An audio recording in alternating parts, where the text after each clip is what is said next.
संतोष मिश्रा जी के यहाँ पहला लड़का हुआ तो पत्नी ने कहा, बच्चे को गुरुकुल में शिक्षा दिलवाते हैं।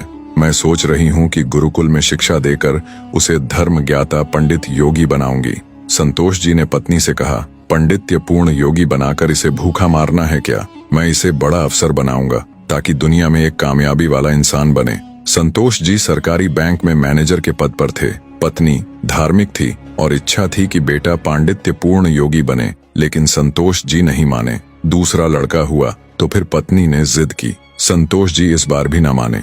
तीसरा लड़का हुआ, पत्नी ने फिर जिद की, लेकिन संतोष जी एक ही रट लगाते रहे, कहाँ से खाएगा, कैसे गुजारा करेगा, और नहीं माने।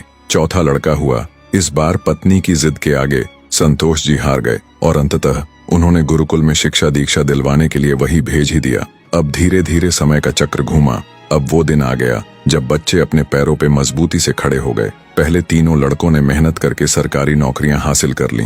पहला डॉक्टर, दूसरा बैंक मैनेजर, तीसरा एक सरकारी कंपनी में जॉब करने लगा। एक दिन की बात है, संतोष जी पत्नी से बोले, अरे भाग्यवान, देखा मेरे तीनों होनहार बेटे सरकारी पदों पे हो गए ना, अच्छी कमाई भी कर रहे हैं। तीनों की जिंदगी तो अब सेट हो गई, कोई चिंता नहीं रहेगी अब इन तीनों को।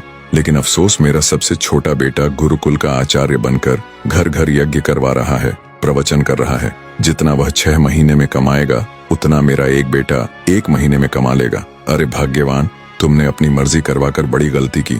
तुम्हें भी आज इस पर पश्चाताप होता होगा, मुझे मालूम है, लेकिन तुम बोल क्यों नहीं रही हो? पत्नी ने कहा, हमसे कोई एक गलत है और ये आज दूध का दूध पानी का पानी हो जाना चाहिए। चलिए अब हम परीक्षा ले लेते हैं चारों की, कौन गलत है कौन सही पता चल जाएगा। संतोष जी मान गए। दूसरे दिन शाम के वक्त पत्नी ने बाल बिखराकर, अपनी साड़ी का पल्लू फाड़कर और चेहरे पर 1-2 नाखून के निशान मारकर आंगन में बैठ गई और पतिदेव को अंदर कमरे में छिपा दिया। बड़ा बेटा आया, पूछा, मम्मी क्या हुआ? माँ ने जवाब दिया, तुम्हारे पापा ने मारा है। पहला बेटा बोला, बुढ़ा सठिया गया है क्या?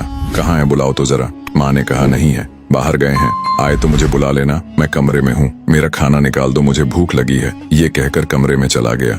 दूसरा बेटा आया और पूछा तो माँ ने वही जवाब दिया। दूसरा बेटा बोला, क्या पगला गए हैं इस बुढ़ापे में? उनसे कहना चुपचाप अपनी बची खुची जिंदगी गुजार ले, आए तो मुझे बुला लेना, और मैं खाना खाकर आया हूँ, सोना है मुझे, अगर आए तो मुझे अभी मत जगाना, सुबह खबर लेता हूँ उनकी। ये कहकर वो भी अपने कमरे में चला गया। तीसरा बेटा आया, उसने भी पूछा तो आगा बबूला हो गया। इस बुढ़ापे में अपनी औलादों के हाथ से मार खाने वाले काम कर रहे हैं, उन्होंने तो मर्यादा की सारी हदें पार कर दी। यह कहकर वह भी अपने कमरे में चला गया। संतोष जी अंदर बैठे बैठे सारी बातें सुन रहे थे।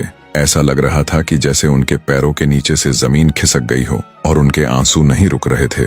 किस तरह इन बच्चों के लिए दिन रात मेहनत करके पाला पोसा, उनको बड़ा आदमी बनाया, जिनकी तमाम गलतियों को मैंने नजरअंदाज करके आगे बढ़ाया, और ये ऐसा बर्ताव अब तो बर्दाश्त ही नहीं हो रहा।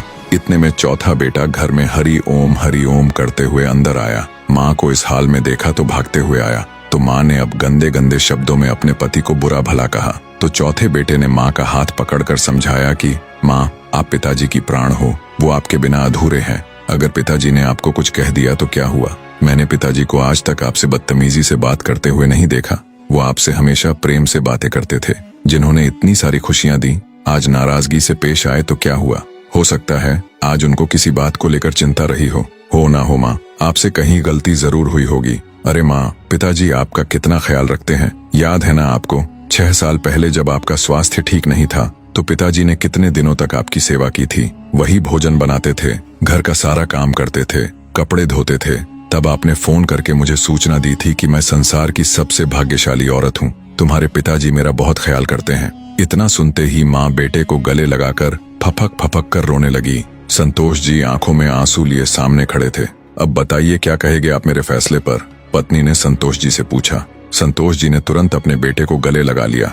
संतोष जी की धर्मपत्नी ने कहा, ये शिक्षा इंग्लिश मीडियम स्कूलों में नहीं दी जाती। माँ बाप से कैसे पेश आना है, कैसे उनकी सेवा करनी है, ये तो गुरुकुल ही सिखा सकते हैं, जहाँ वेद गीता रामायण जैसे ग्रंथ पढ़ाए जाते हैं, संस्कार दिए जाते हैं। अब संतोष जी को एहसास हुआ, जिन बच्चों पर लाखों खर्च करके डिग्रियां दिलाई, वे सब जाली निकले। असल में ज्ञानी तो वो सब बच्चे हैं जिन्होंने जमीन पर बैठकर पढ़ा है। मैं कितना बड़ा नासमझ था। फिर दिल से एक आवाज निकलती है, काश मैंने चारों बेटों को गुरुकुल में शिक्षा दीक्षा दी होती। स्कूलों में अगर संस्कार और उदारता की दीक्षा नहीं दी जा रही है तो वह स्कूल नहीं, केवल धंधा और व्यापार के केंद्र है। मातृमान पितृमान आचार्यवान पुरुषो वेदः। वीडियो आपको पसंद आया हो तो प्लीज वीडियो को एक लाइक करके चैनल को सब्सक्राइब करना ना भूले। धन्यवाद।